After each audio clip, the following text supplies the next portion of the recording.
So this is a third video extending the vocal stretch ideas we've been talking about in the last two. If you've got a song that takes you into a part of your register that you find quite tricky, particularly the upper part of your register, it can be a good idea to just get rid of the words and siren your way through a melody. I'll show you what I mean. I was thinking about a song that has a little high kind of sticky passage in it. And I've got that See You Again here, the Charlie Puth or Wiz Khalifa if you're kind of rap inclined. It's been a long day without you, my friend, and I'll tell you all about it when I see you again. That's all fine. We've come a long way from where we began. Then it's going to take us up, and I'll tell you all about it when I see you again. Now, most people shy away from that because the notes are going high. Remember, for the vocal folds, that means they're getting a big stretch. It involves these muscles that are pulling those chords and folds tighter. They've got to be ready for action, so we've got to give them a clue. It's like me expecting you to do the splits straight off. Go, do the splits. Well, maybe not straight away, but if we did over a period of weeks a bit of limbering and the right kind of strength exercises, you'd probably be able to do it. Obviously, I can do the splits, but I just won't do it now.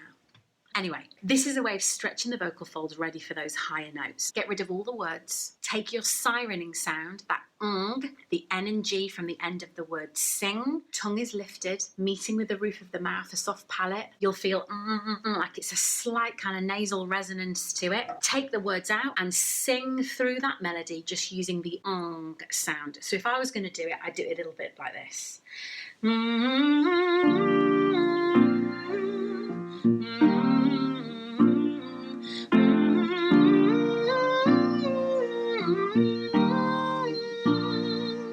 Now that's a lot less effort than me having to sing the melody with the words straight away. And what I'm doing is I'm saying to my vocal folds, here, this is the level of tension that you've got to achieve in order to get these notes. So if I was practicing this song, I might siren through the song a number of times so my vocal folds can understand the job in hand, okay? The next stage on from that is not sirening, but what we call a Miren. Now this might be a technique that not a lot of people know about. With a Miren, what we do is we once again keep that sound that we've been using, but we start to utilize the front of the mouth to form the words. So, for example, the line that I'm using there is, we've come a long way from where we began, and I'll tell you all about it when I see you again. So I continue to form those words, but with the like this.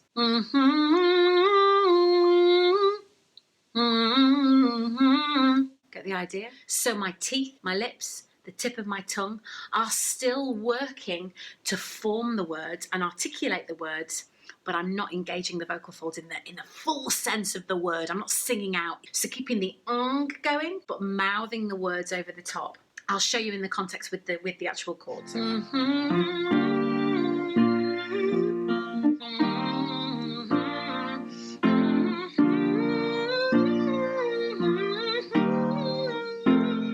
Now that feels very strange to do. It feels like it's kind of inside your head. Yeah, it's not for performance. So if it sounds weird, let's just go with it. Siren the melody first, and then try Mirening. When you and then you add the words over the top. Okay, I'll show you it in the 3 different ways. So.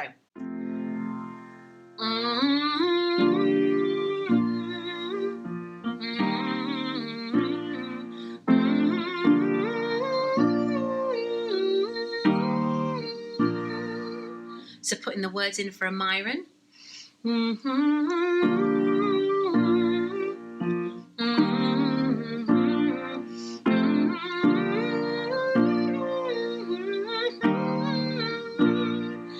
finally I put the words back in.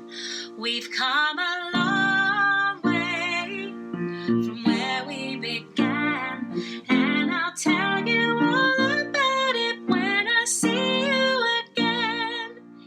If you do those 2 things before you approach a melody, you will find meeting those pitches, making those pitches, and singing the melody accurately much, much more easy.